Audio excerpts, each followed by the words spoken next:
Vous allez avoir comme ça, vous ne faites pas des aldorénine chez tout le monde. Alors, allez-y. Vous scannez, je vais laisser mes amis ensuite démarrer. Désolée d'avoir fait un peu de zizanie, mais voilà. C'est toujours comme ça quand on démarre des nouveautés.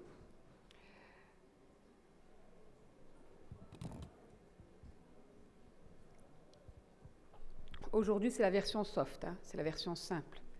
Dans les conférences Ibn Sina, vous aurez toute la diabétologie qui va passer sur 2 séances de quiz. Enfin, toute la diabétologie. Des questions pointues pour les personnes qui s'intéressent. Et pour rappel, ce sera à la fin du mois à Marrakech cette fois-ci.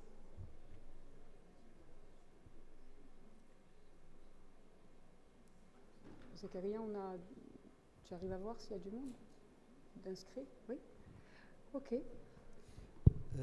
On va enchaîner sur un autre thème très intéressant, mais moi je vais présenter Dr Aboul Fadl, président de l'AMCC, l'association AMEL à Casablanca, et donc c'est elle qui va présenter le professeur Al-Iraqi.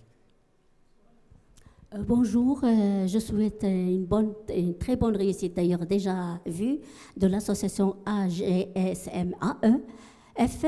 Et on remercie infiniment le professeur Al-Iraqi, qui est un professeur agréé en endocrinologie et maladies métaboliques à l'hôpital Avicenne de Rabat, qui n'a pas hésité à donner une bonne formation aux médecins généralistes et qui est toujours à l'écoute du médecin généraliste. On vous remercie infiniment pour votre formation aux médecins généralistes. Et vraiment, on est très heureux de vous voir comme professeur parmi nous aujourd'hui. Donc, le thème, c'est les bénéfices de la dapagliflozine après le contrôle glycémique, le cœur, place au rein. C'est un thème qui est sponsorisé par notre cher laboratoire AstraZeneca. On vous remercie, professeur, et je vous donne la parole. Merci beaucoup. Alors, je vais peut-être prendre un peu plus de temps que les 23 minutes. Hein. Je ne vais pas finir 30, mais on ne fera pas 23. Juste pour rappel pour mes modérateurs. Avant de démarrer, je voulais asseoir l'idée qu'aujourd'hui, vous faites de la diabétologie, vous prenez en charge des patients diabétiques, mais comme vous le savez, c'est une prise en charge holistique. Pourquoi je dis holistique? C'est parce que vous allez, en plus de faire ce qui est, entre guillemets, nécessaire et important, prendre en charge la glycémie, la pression artérielle, les lipides, prescrire les thérapeutiques nécessaires lorsque les patients vont avoir soit une prévention secondaire, soit des facteurs de risque cardiovasculaire, la famille des agonistes du récepteur au GLP-1 ou la famille des glyphlosines, eh bien, vous allez vous intéresser à l'éducation thérapeutique, au lifestyle et à la nutrition de ces patients. Alors, pourquoi est-ce qu'on est beaucoup plus focus avec ces nouvelles thérapies? C'est que, comme vous le savez, si des médicaments comme les inhibiteurs de la DPP4, qui ont toujours aujourd'hui une grande place dans nos prescriptions, ont montré qu'il y avait une neutralité cardiovasculaire, eh bien, on a les SGLT2 inhibiteurs, les agonistes du récepteur au GLP-1, qui ont, eux, démontré qu'ils pouvaient diminuer, retarder des pathologies cardiovasculaires comme de morbimortalité cardiovasculaire, mais aussi pour les glyphlosines, l'insuffisance cardiaque et la maladie rénale chronique. Donc aujourd'hui, vous avez une panoplie de traitements pour le diabète de type 2, mais vous le savez, on ne va pas choisir un traitement au hasard et on peut prescrire un traitement moins cher à un patient riche. Il ne faut pas regarder uniquement l'argent des patients. Eh bien, on va faire ce qu'on appelle l'individualisation. Mais l'individualisation, elle commence d'abord par les objectifs d'hémoglobine glyquée. Donc, je vous propose de regarder vos téléphones et de rejoindre le quiz. Très bien. Comme ça, nous pourrons parler des critères qui contribuent à trouver l'objectif de l'hémoglobine glyquée. Alors, pour ceux qui sont en retard, je laisse encore 10 secondes le QR code. Voilà, vous êtes à peu près presque 50 qui avaient rejoint. On va devoir avancer, donc j'espère que vous avez pu rejoindre. Eh bien, la question, vous aurez 30 secondes, parce que c'est une question de rapidité également. Eh bien, la question est la suivante. Parmi les critères qui contribuent à l'objectif d'hémoglobine glyquée, eh bien, est-ce qu'il y a la maladie rénale chronique? Est-ce qu'il y a l'insuffisance cardiaque? Est-ce qu'il y a l'espérance de vie? Est-ce qu'il y a le risque d'hypoglycémie? Et c'est une question à choix multiple. Est-ce que le fait d'avoir une maladie rénale chronique, une insuffisance cardiaque, une espérance de vie qui est diminuée, un risque d'hypoglycémie, va contribuer à l'objectif d'hémoglobine glyquée? Alors, vous êtes un peu plus de 30, vous êtes 35 à avoir répondu, 38, bravo. Il faut faire vite, hein, les amis, bravo. Eh bien, quand je vois les réponses, clairement, il faut faire attention entre l'objectif d'hémoglobine glyquée et le traitement que vous allez donner, mais bien entendu, lorsqu'on va vouloir traiter un patient, eh bien, ça va dépendre des comorbidités, ça va dépendre des complications que ce patient a pour le diabète, et donc on va avoir à la fois la maladie rénale, l'insuffisance cardiaque, l'espérance de vie, mais bien entendu également le risque d'hypoglycémie qui va contribuer. Alors,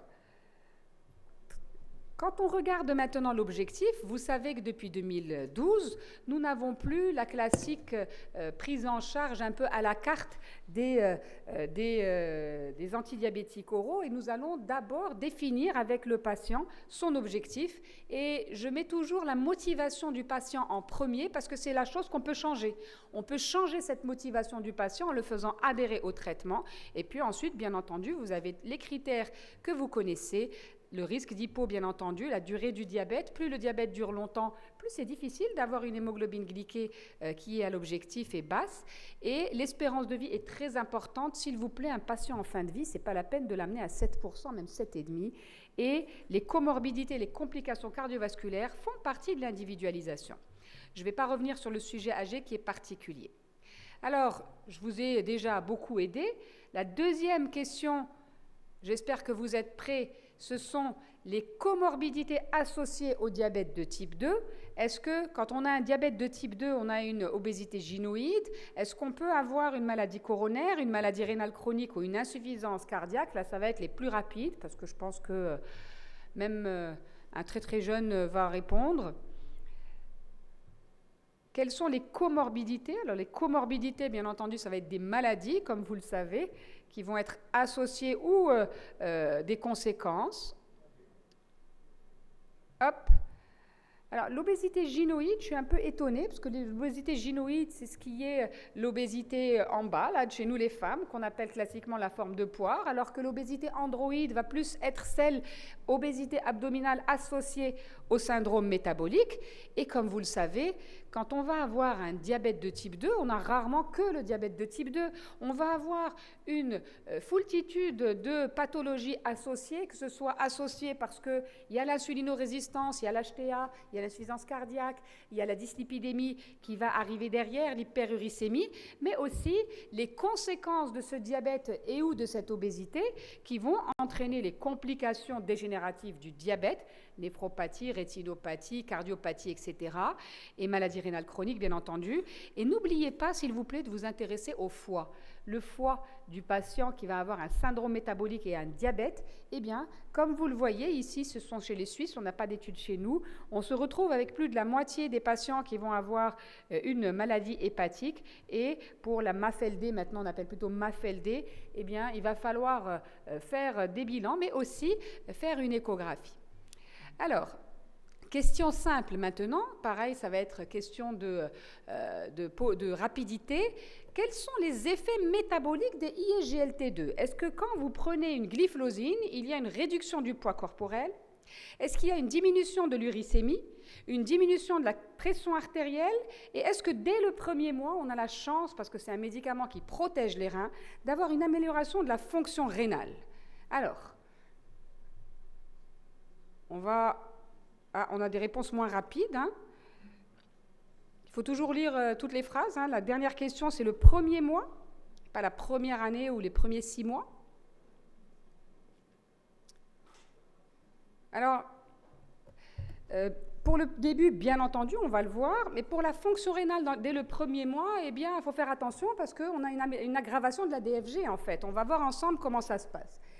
Quand on va avoir une filtration rénale normale du glucose, entre guillemets normale, c'est-à-dire que quand on dit le seuil rénal du glucose qui est à combien, le seuil rénal 1,80 g, ben le seuil rénal de glucose à 1,80 g n'existe chez la personne qui est non diabétique. Chez le diabétique, le seuil rénal du glucose va grimper jusqu'à 2, même 2,2 grammes par litre, parce qu'on va avoir une surexpression des récepteurs au cotransporteur sodium rénal de type 2, et du coup, on va, à chaque fois qu'on va avoir du sucre qui va passer au niveau des reins, eh bien, il va être filtré, puis majoritairement réabsorbé par ce cotransporteur sodium-glucose de type 2, 90%, et donc, on n'aura plus rien au niveau des urines, ou très peu qui va passer au niveau des urines, si la glycémie est en deçà de 2 grammes ou 2 grammes 2.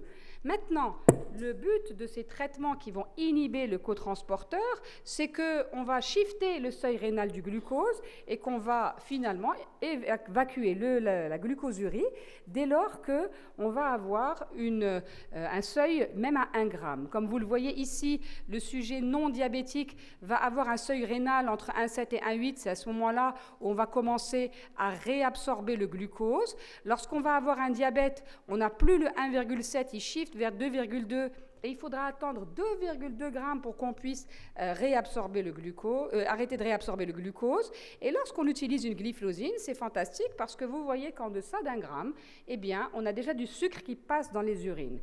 Qu'est-ce que ça va donner au niveau métabolique? Parce que c'était ça la question. Au niveau métabolique, bien entendu, qui dit glucosurie dit perte de poids. Pas beaucoup, 1-3 kg, mais chez tout le monde. C'est un effet mécanique, c'est comme les tuyaux. Lorsqu'on va avoir la baisse de l'hémoglobine glyquée, il faut quand même que les reins fonctionnent. Donc la DFG, la débit de filtration glomérulaire, doit dépasser 45 ml/min. En dessous de 45 ml/min, ce ne sera plus un antidiabétique, mais un protecteur rénal. Et donc, par le biais de la baisse de l'hémoglobine glyquée, mais aussi puisqu'il y aura une uricosurie avec la diurèse osmotique, eh bien, on va avoir une diminution de l'inflammation, on va décharger tout ce qui est inflammation au niveau du cœur, mais aussi des reins.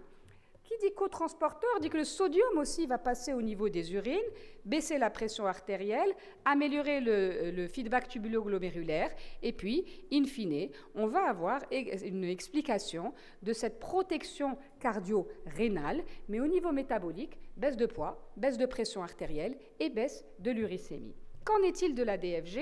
Eh bien, lorsque on va inhiber ce cotransporteur, les 3 premiers mois, on va avoir une aggravation de la fonction rénale. C'est pour ça qu'il faut faire attention et ne pas recontrôler la créatinine, parce qu'on sait de toute façon que physiologiquement, elle va augmenter.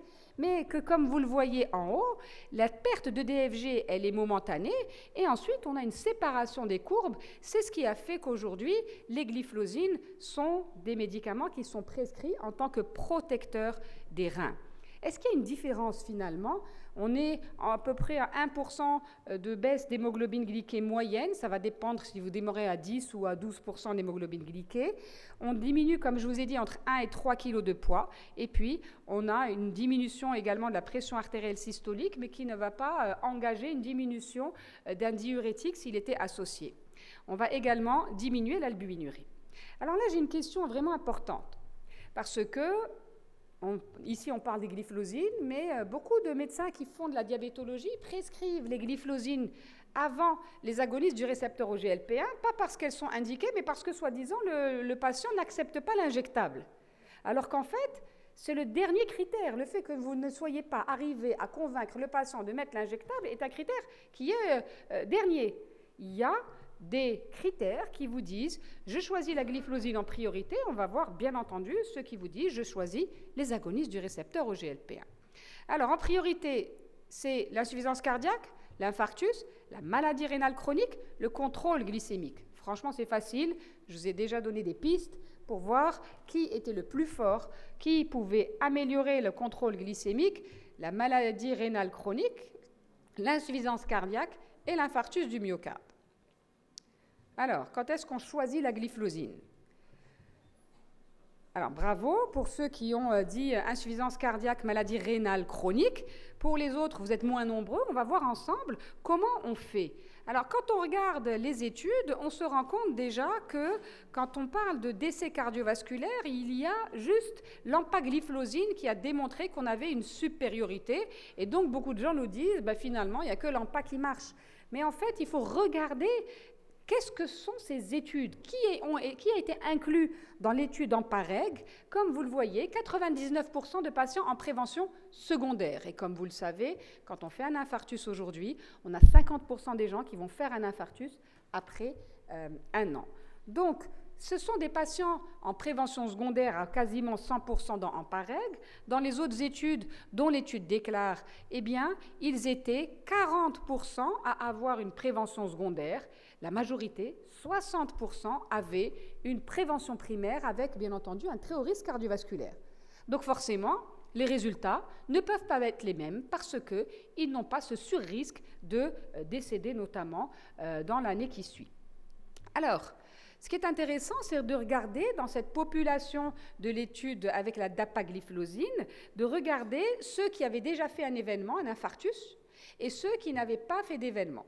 Et vous voyez en haut ici que quand on a déjà fait un infarctus du myocarde, eh bien on a une séparation des courbes statistiquement significative, c'est-à-dire que quand on prend dans l'étude le sous-groupe de patients qui avaient déjà fait un infarctus, celui qui ressemble à l'inclusion de l'EMPA, eh bien on a les mêmes résultats. Donc, ce qui est, et je vous conseille de lire, mais de lire attentivement tout le référentiel que les néphrologues ont mis à disposition, eh bien, on sait que quand on parle de gliflozine, ils nous disent clairement, il semble y avoir un effet classe. Il semble y avoir un effet classe. Il n'y en a pas une qui est vraiment meilleure qu'une autre. Et donc, changer de molécule ou dire que celle-ci est meilleure que l'autre, il faut faire attention, même si on sait qu'aujourd'hui, au Maroc, on a 2 molécules qui ont toutes les deux amélioré l'évolution vers l'insuffisance cardiaque terminale, comme toutes les gliflozines, et que, comme vous le voyez avec la DAPA dans le sous-groupe prévention secondaire, comme dans l'EMPA, où tout le groupe est en prévention secondaire, eh bien, on a une diminution de la mortalité cardiovasculaire.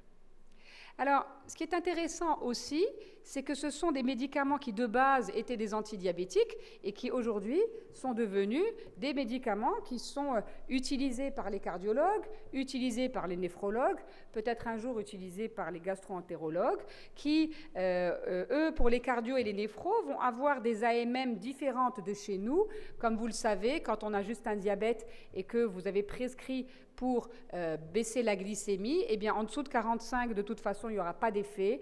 Mais j'aime toujours dire que les patients sont à très haut risque cardiovasculaire, même quand ils sont en prévention primaire.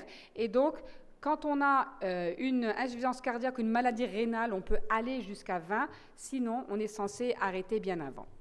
Alors, je reviens sur l'insuffisance cardiaque qui fait qu'aujourd'hui, on a un quatuor et non pas un trio. On a un quatuor de piliers de l'insuffisance cardiaque où la gliflozine a une place de choix. Et donc, gliflozine a une place de choix, oui, et va dans l'insuffisance cardiaque, mais aussi pour la maladie rénale, notamment parce que, à travers la diurèse, l'excrétion urinaire du glucose et la natriurèse, on va avoir un soulagement de la fonction cardiaque et de la fonction rénale.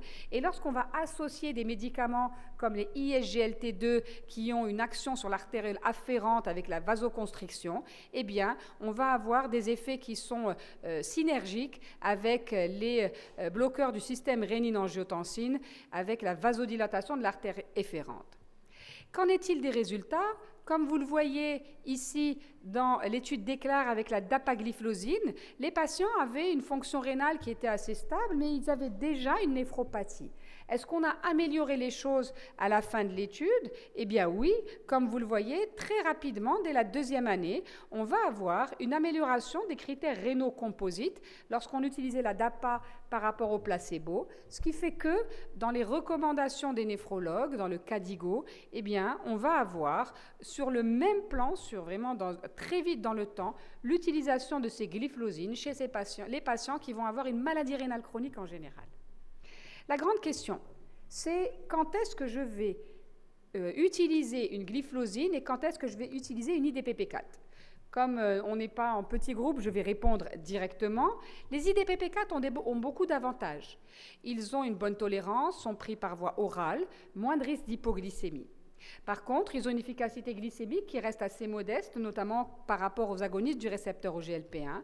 Ils sont neutres sur le poids et au niveau cardiovasculaire. Les gliflozines vont garder cette supériorité à la fois sur l'insuffisance cardiaque, à la fois sur la maladie rénale chronique, et ensuite, je vais dire de façon troisième, au niveau de la maladie cardiovasculaire. Aussi sont pris par voie orale. On a souvent des patients avec un syndrome métabolique, une hyperuricémie qui ne nécessite pas de traitement pour l'acide urique proprement, mais qui va être utile qui peut être utile quand elle va baisser et les glyphosines vont nous entraîner cette baisse d'uricémie. Enfin, on a une perte de poids pour tous, modeste, mais qui est là, avec moins de risque d'hypoglycémie. Et bien entendu, il y a quelques désavantages qui peuvent être discutés parce que les infections urinaires et les mycoses génitales existent peu quand on fait ces précautions et dans les études de vraie vie. Si je compare maintenant, parce que tout à l'heure c'était la question aux agonistes du récepteur au GLP-1, eh bien, ne me prescrivez pas en priorité les glyphosines lorsqu'il y a de l'athérome. Lorsqu'on a une plaque d'athérome, c'est d'abord les agonistes du récepteur au GLP-1 que vous allez utiliser, qui vont avoir cet effet pléiotrope et qui ont donné plus de preuves au niveau des patients, on va dire, athéromateux. Et puis, bien entendu, pour la perte de poids, là aussi, ça va être la primeur et la priorité à l'agoniste du récepteur au GLP-1 qui baisse plus l'hémoglobine glyquée. J'ai fait un tableau récemment qui va rassembler finalement les choix et qui peut-être vous sera plus utile, où je vais mettre en priorité les glyphosines en cas d'insuffisance cardiaque et de maladie rénale chronique, mais ensuite le traitement que je vais rajouter si j'ai une maladie rénale chronique, c'est l'agoniste du récepteur au GLP-1. Si jamais j'ai de l'athérome, ça va d'abord être l'agoniste du récepteur au GLP-1, puis la glyphosine. Pareil, si je veux contrôler le poids ou contrôler la glycémie ou si j'ai un AVC. Ce qui fait qu'aujourd'hui, j'ai des patients qui vont avoir des profils qui soit se ressemblent, soit ne se ressemblent pas. Et quand ils ne se ressemblent pas, il faut d'abord prescrire les traitements adaptés, c'est-à-dire un sujet obèse en prévention secondaire, eh bien c'est l'agoniste du récepteur au GLP-1 avant la glyphosine. Lorsqu'on va avoir une hémoglobine glyquée très élevée qu'on doit baisser, on ne peut pas mettre que la glyphosine. Et ça va être l'agoniste du récepteur au GLP-1 qui aura la primeur. Par contre, dès lors qu'on aura l'insuffisance cardiaque, la maladie rénale chronique, c'est la glyphosine. Dès qu'on sera en prévention secondaire, après l'agoniste du récepteur au GLP-1, c'est la glyphosine. Et n'oubliez pas tous ces patients que vous, médecins de famille, vous avez en consultation, qui ont des facteurs de risque, mais qui n'ont pas, je vais dire encore, fait d'événements. Protégez-les en prescrivant des glyphosines chez vos patients hypertendus, obèses, hyperuricémiques et bien entendu vérifiez qu'il n'y a pas d'infection urogénitale ou de mycose. Et les gliptines gardent leur place. Bien entendu, elles vont garder leur place, mais pas en association avec les agonistes du récepteur au GLP-1. Lorsque vous avez un patient en prévention primaire notamment, elles vont très bien se marier avec les glyphosines, chez les sujets âgés notamment, mais pas que. On a aussi les sujets jeunes qui vont être peu hyperglycémiques et en surpoids plutôt qu'obèses, ou chez ceux qui vont avoir une contre-indication aux glyphosines. Dernière question cadeau, parce que finalement, je vous ai cité tous les effets indésirables. Eh bien, je vous demanderai de me cocher l'effet, ça je ne vous l'ai pas dit, c'est bien. L'effet le plus fréquemment observé avec les glyphosines. Donc, les trois sont des effets indésirables, mais il y en a un qui est le plus fréquent. Lequel est le plus fréquemment rencontré? L'infection urinaire, la candidose génitale, la cétoacidose ou l'hypotension artérielle?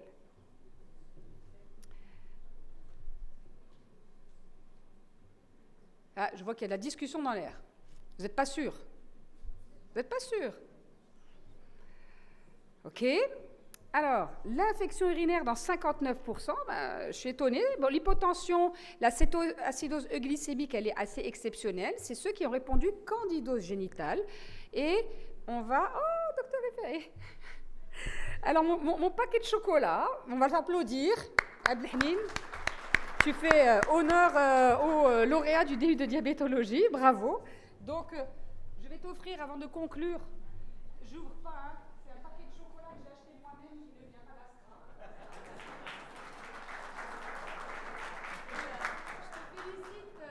Je te félicite sincèrement, ça donne du baume au cœur. Et donc, bravo pour les bonnes réponses et les réponses rapides. Il faut faire les formations en diabétologie, c'est bien.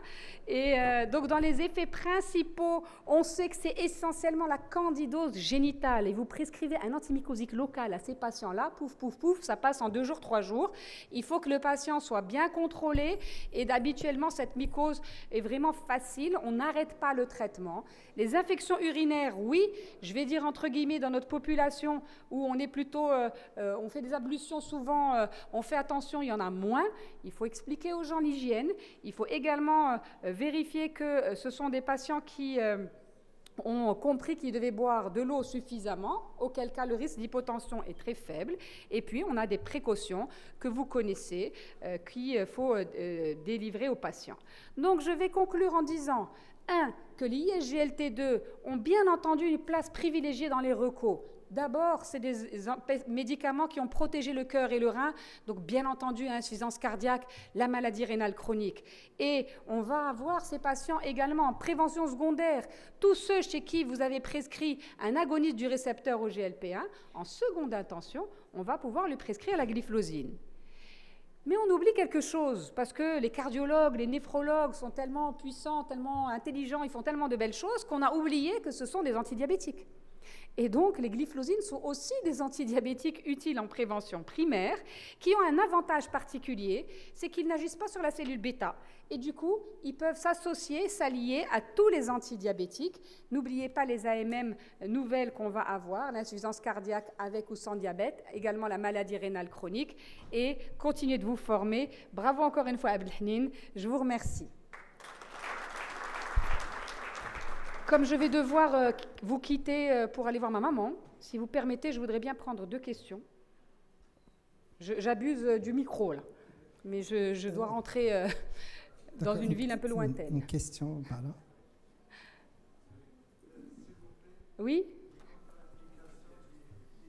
Les contre-indications des glyphlosines, il y en a bien entendu. Si le patient va avoir... vous avez besoin d'un traitement antidiabétique pour la glycémie, vous ne pouvez pas le mettre quand c'est en dessous des 45. Sinon, en termes de contre-indication, c'est ces patients qui vont vous avoir fait notamment ces effets indésirables et que vous allez arrêter. De prime abord, quand tu as ce patient-là, la